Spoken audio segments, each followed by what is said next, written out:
On this primetime news, one suspected MERS patient is dead. While health authorities investigate into causes of the death, Korea's health minister apologizes to the public for causing anxiety over the viral disease. President Park Geun-hye slams a revised bill that allows the National Assembly to request changes to presidential orders, issuing a veto threat against the legislation. And Korea seeks a new way out of its export slump as it officially signs a free trade pact with its biggest trading partner, China. More up next.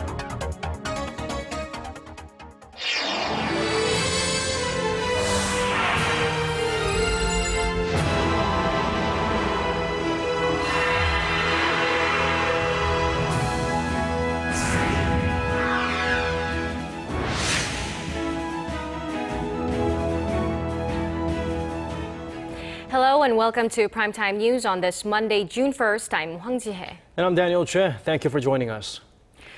Let's start with the latest on Korea's outbreak of Middle East Respiratory Syndrome, or MERS. Many people in and outside of the country are deeply concerned. Today, officials announced 3 more cases and the surprising death of a suspected MERS patient. For more, we connect to our Kim Hyun-bin. Fill us in on the latest, Hyun-bin. Hey guys, at this point, authorities are looking into the death of a 58-year-old female who was under watch for suspected MERS. The Ministry of Health and Welfare says the patient died in a hospital in Gyeonggi-do Province from acute respiratory syndrome and had been in contact with the first confirmed MERS patient. They did not elaborate further as their investigation is still ongoing. As for the 3 latest confirmed infections, they are said to be secondary contracted from the first patient. 2 of them apparently stayed in the same hospital ward as patient number 1 and are currently being treated at a designated medical center. The other is the son of a patient at the hospital, whose case was confirmed earlier, and is currently under home quarantine. Now, they're all over the age of 40. Of the now 18 confirmed patients, 1 is in critical condition, while 5 are considered unstable.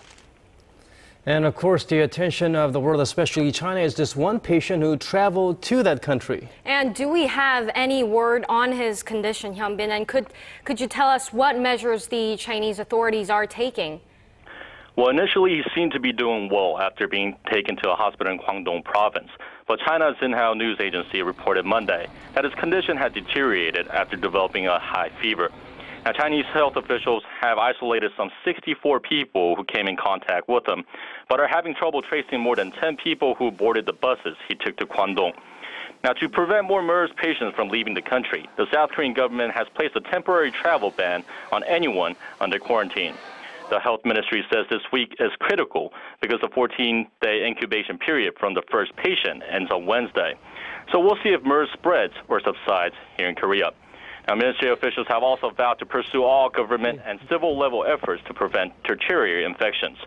But that may not be enough to calm public fear and anger over the government's late and inefficient initial response to the virus.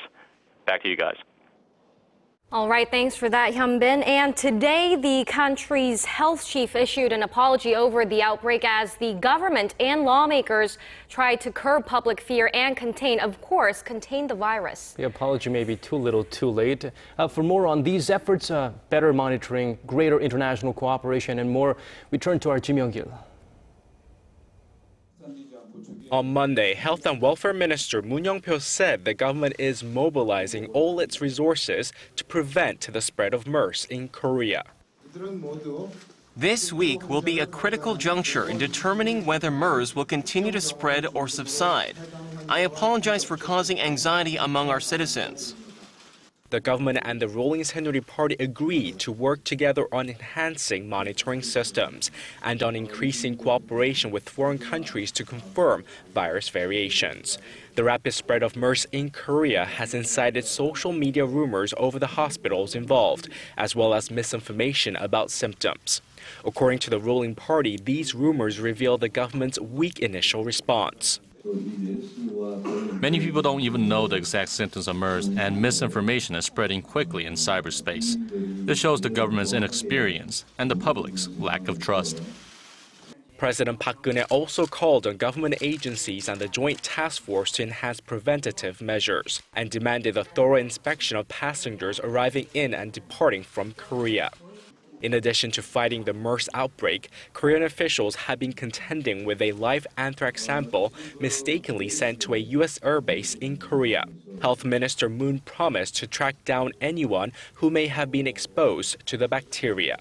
He said ensuring the safety of the Korean people was the government's top priority, but stressed the anthrax incident posed no risk to the public. Kim Hyun-bin, Arirang News.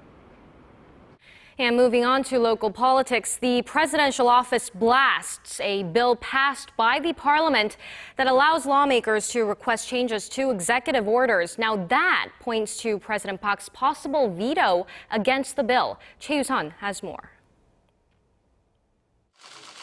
At Monday's meeting of senior secretaries, President Park said the controversial bill could paralyze her administration's ability to run state affairs. 국회가 번번이 수정을 요구하게 되면 정부의 정책 추진은 악영향을 받을 수밖에 없고 결국 그 피해는 고스란히 국민들에게 그리고 우리 경제에 돌아가게 될 것입니다. Last Friday, the presidential office urged lawmakers to review the bill, arguing it could violate the constitutional division of powers, including the judicial right to review legislation and executive rights. The new legislation appeared last week with the main opposition party negotiating to link it to the public pension reform bill. The opposition side hopes to use the bill to request revisions to the ordinance concerning an independent probe into the Sewol-ho ferry disaster. The president's latest remarks indicate she may veto the bill, especially if a request made through it would require mandatory action from the administration. Lawmakers are still at odds on that aspect of the bill. The ruling party's floor leader says it wouldn't require mandatory action and therefore won't violate the Constitution. The main opposition party says the bill would require mandatory action, then criticized the president for declaring a war against the legislature. The ball is now in the Assembly's court. The rival parties must come to agreement on the extent of bill's powers, specifically whether or not a request to change presidential orders is just a recommendation or a directive that requires action by the administration. Choi Yoo-sun, Arirang News. Moving on to other stories, the Organization for Security and Cooperation in Europe kicked off its Asia Conference Monday in Seoul. Attendees drew parallels between the Northeast Asian Peace and Cooperation Initiative and Europe's Intergovernmental Security Bloc. Our Hwang Sung-hee reports. Foreign Minister Yoon Byung-se called for Asian countries to increase cooperation to tackle security challenges in the region, pointing to Europe's OSCE as a good example. The OSCE's success in building trust through confidence and security building measures has important lessons for Northeast Asia. This part of the world lacks trust as well as a regional multilateral mechanism. With 57 member nations and 11 partner countries, the Organization for Security and Cooperation is the world's largest intergovernmental security body. Yoon said the European bloc is an inspiration for the Park Geun-hye administration's so-called Northeast Asian Peace and Cooperation Initiative, or NAPSI. In contrast to that Korea-led initiative, OSCE Secretary General Lamberto Zanier explained the European bloc began with a top-down approach where the nations sat around the table and developed the concept together. Now we're seeing a country taking the lead and developing a concept, and then this country has to sell it to the others. So I think the problem is how do you move this forward? While the region is mired in historical and territorial disputes, Zanier said the best way to build trust is a bottom-up approach, focusing on issues like nuclear and cybersecurity. So you can start initiatives in this context, engaging the countries of the region, and then use them as building blocks to develop then and to implement what in the end will be NAPSI.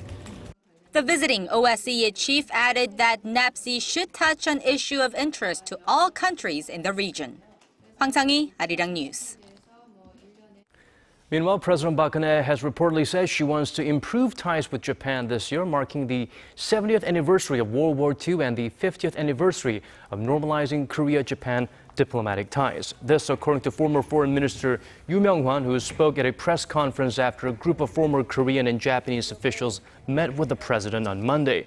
Former Chief Cabinet Secretary Takeo Kawamura also said the delegation called for a swift bilateral summit to take place. Prior to the president's meeting, the representatives also met with Korean Foreign Minister Yoon Byung-se, where they brought up the need for a Korea-Japan foreign ministers meeting to be held soon. While the UN Security Council is looking into North Korea's recent claim that it test-fired a submarine-launched ballistic missile, Pyongyang has lodged a request of its own. The regime's ambassador to the UN is pushing the council to address the joint South Korea-U.S. military drills, which the North continue to label a rehearsal for war. Connie Kim reports.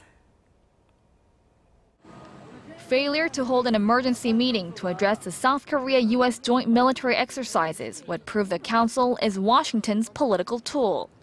That's what Cha Sung-nam, the North Korean ambassador to the UN, wrote to the Security Council last week, according to the UN website on Sunday. Cha's letter went on to say its SLBM test firing was a legitimate form of deterrence against military threats posed by the annual joint drills. Dubbed full legal and key resolve, they took place in March and April. Pyongyang called the exercises a real nuclear war game, practice for North Korean invasion, and an effort to eliminate North Korean leadership. However, multiple diplomatic sources in Washington say North Korea didn't respond to U.S. requests for talks in May following the joint military exercises. Sources say Washington is trying to create momentum for dialogue with Pyongyang before another set of South Korea-U.S. joint military exercises scheduled for August. The allies are currently carrying out the largest ever joint anti-submarine drills in waters of South Korea's southern Jeju Island. The U.S. also recently asked the UN Security Council to investigate whether the SLBM test firing is a violation of UN resolutions, banning the regime from carrying out any ballistic missile activities. And given these tensions, a U.S.-North Korea dialogue is looking unlikely. Connie Kim, Arirang News.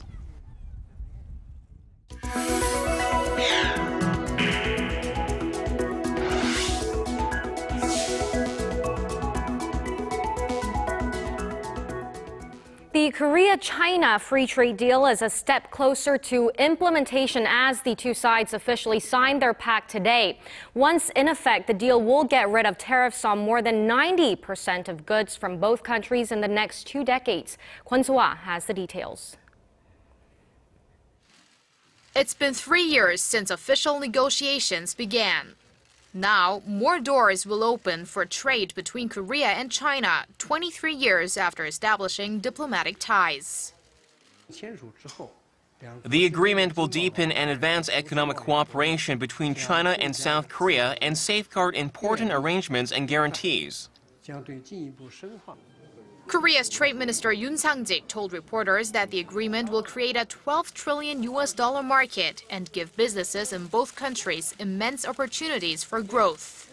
Within 10 years of implementation, the pact will lift import tariffs on almost 80% of Korean products to China and more than 70% of Chinese products to Korea. Within 20 years, more than 90% of tariffs from both sides will be eliminated. This latest pact will extend trade beyond manufacturing and agriculture to include the service, finance, and communication sectors. And hopes are that it'll even contribute to peace on the Korean peninsula, as items manufactured at the Inter-Korean Industrial Complex will benefit from tariff reductions too. Unlike other free trade agreements, this deal has a working committee that can discuss building another version of the Kaesong Industrial Complex. According to a government impact report, the Korea-China FTA is expected to raise Korea's real gross domestic product by 0.96% 10 years after implementation and create almost 54,000 new jobs. All that's left now is approval from both countries' legislatures, followed by a 60-day period for final adjustments before the pact takes effect, which could happen as early as this year. Kwon So-ah, Arirang News. Despite the huge opportunities the free trade deal will open up for local exporters, the situation now looks quite grim. Korea's exports dropped the most in almost 6 years last month. And our Kim Ji-yeon tells us what's behind these sluggish numbers. Korea's exports declined for the 5th straight month in May, recording the biggest drop since August of 2009. Compared to last year, overall outbound shipments slipped nearly 11% to $42.4 billion. The Trade Ministry says it's all due to a slowdown in global trade, fewer working days, and lower prices for petrochemical products. 70 countries imported 13% less of goods during the January to March period from a year earlier. Their low demand for imports are impacting Korea's export volume. Sluggish exports are being considered as a major stumbling block in the country's road to recovery, given its reliance on external markets for growth. Data by Citigroup Research shows Korea's competitiveness in the export market has dipped in general, mainly because of China's technological advancements. It predicts China's tech industry will make big leaps in the next 16 months to be on par with Korea. And fueling further concern is Japan's weakening yen, which is also said to be putting a dent in Korea's price competitiveness, as many export items between the two countries overlap. The Korean won was trading at around 894 won against 100 yen, strengthening to a 7-year high as of Monday afternoon. And according to Bloomberg, 22 out of 36 global financial institutions predict the yen will depreciate even further this year, on expectations that Japan will pursue policies to accelerate recovery and lower inflation prices. Kim Ji-yeon, Arirang News. Reaching its 60th anniversary is a major milestone for any partnership. This week, to commemorate its 6 decades of cooperation, Korea and the World Bank held special events at the World Bank office in Songdo. Our Shin Se-min takes us there. Korea Week kicked off on Monday with an opening speech from the World Bank Vice President for the East Asia-Pacific region, who applauded Korea's rapid growth. Korea has been at the forefront of innovation and risk-taking, combining efforts of public and private sector actors. Also, let me say that the Koreans' long-term vision and focus on shared prosperity have been important aspects of its success. The World Bank representative also said Korea's membership furthered the organization's goals of ending poverty and boosting shared prosperity by supporting a number of development projects in low-income countries. Currently, Korea is one of 188 member nations, and although the country's contribution rate is just over 1.7%, World Bank officials say Korea can bring even more to the table in terms of its development experience. Korea, because it was a poor country at some point, it speaks with credibility. So for me, what is really interesting is the quality of the knowledge that Korea brings to the table rather than the voting shares. Those sentiments were echoed by World Bank President Kim Hyun, who sent a video message calling for Korea to take on a larger role and become an inspiration for developing countries. The 60th anniversary milestone is expected to increase cooperation and foster a long-standing partnership between Korea and the World Bank.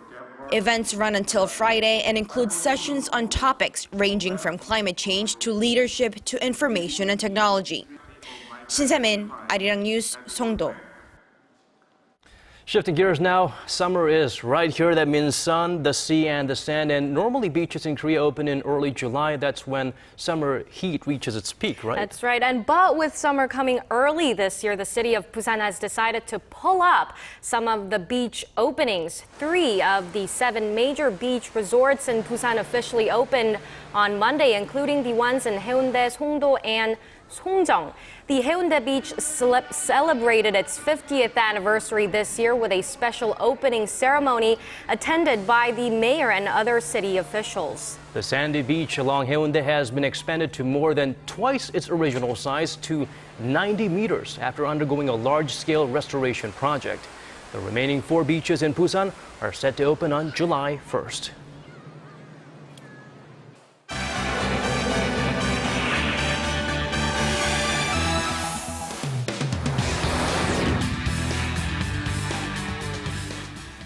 And for the top international headlines, we connect now to our Paulie at the News Center. Paul, first of all, thank you for doing a stellar job during my absence. Focus today, the United States anti-terror spying programs shut down. Australia pushes ahead with marriage equality, and China cracks down on smokers. And Paul, let's start off in Washington. There's been a whirlwind of political action on Capitol Hill in the last 24 hours. America's controversial Patriot Act has now officially expired. What comes next? Well, the authority for U.S. spy agencies to freely search and collect the phone records of hundreds of millions of Americans is suspended, at least for now. Lawmakers wasted no time on Sunday to introduce a new bill that would extend those powers, which had expired at midnight. However, many senators said they oppose any mass surveillance by the government. Mr. Peters. Tonight begins the process of ending bulk collection. The bill will ultimately pass. We always look for silver linings. I think the bill may be replacing one form of bulk collection with another, but the government, after this bill passes, will no longer collect your phone records. 196. My concern is that the phone companies still may do the same thing. The Freedom Act, which is being endorsed by President Obama, proposes a more targeted system to gather private communications data. The director of the CIA, John Brennan, says that such collection is important to American lives, warning that authorities could fail to uncover potential terrorist attacks against the U.S. And following on the heels of Ireland's historic referendum last month, Australia's first major political party has backed calls to legalize same-sex marriages. Amid growing public support, the opposition Labour Party introduced a new bill to Parliament on Monday. If passed, it would change the current definition of marriage as a union of two people instead of a man and a woman. This Parliament can change a law that no longer describes modern Australia and pass a law of which we can all be proud. Let us delay no more. Let us embrace a definition of marriage that respects, values and includes every Australian. Yeah. Ahead of the announcement, hundreds of demonstrators rallied in the capital, Sydney, in support of marriage equality. Australia's Prime Minister Tony Abbott has downplayed the issue, saying there are more important issues to address, such as the government's pending budget. And finally, China has introduced an unprecedented smoking ban in the capital, Beijing, in order to tackle a major health crisis facing the country. The new anti-smoking law cracks down on those who light up in public spaces, including restaurants, offices, as well as near schools and hospitals. Businesses that fail to follow the rules will be fined up to $1,600, while repeat violators will be named and shamed on government websites. The solution we have come up with is to eliminate smoking in public places, for instance, in restaurants. First off, if anyone smokes, the people around that person can advise them not to. Restaurant staff have a duty to dissuade these people from smoking. If they don't listen to their advice, then the restaurant staff will have to complain to authorities. Health activists have long pushed for stronger regulations to curb smoking in China, which represents the world's largest tobacco market. Beijing's National Health Commission says more than 1 million people die each year in the country due to smoking-related diseases. And that wraps up our look at international stories. I'll see you back here tomorrow night.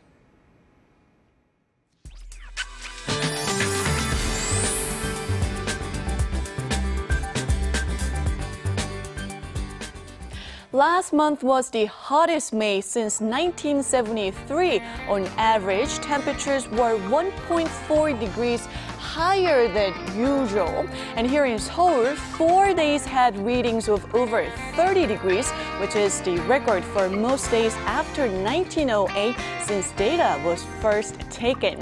And the new month has kicked off, and it's predicted that June will also post record highs. Lots of heat waves will be expected, while the drought in the central regions also get worse. And now moving on to tomorrow's forecast, it will be as hot as today in the northern regions, while southern provinces will be slightly cooler with highs hovering in the high 20s, as the clouds will be hanging around with rain in the forecast in the southern coastal regions. And Jeju Island, as up to 60 millimeters are expected throughout the day tomorrow. So for those of you in Jeju, Jeju, be sure to have an umbrella handy. With that in mind, let's take a closer look at the readings for tomorrow. The daytime high here in Seoul, Daegu and Gwangju will all peak at 29, while Busan top out at 24 tomorrow afternoon. And as for the other regions, Daejeon and Jeju Island will see a high of 29 and 22, while Dokdo peaks at 25. Well, that's all for the weather. Have a wonderful evening.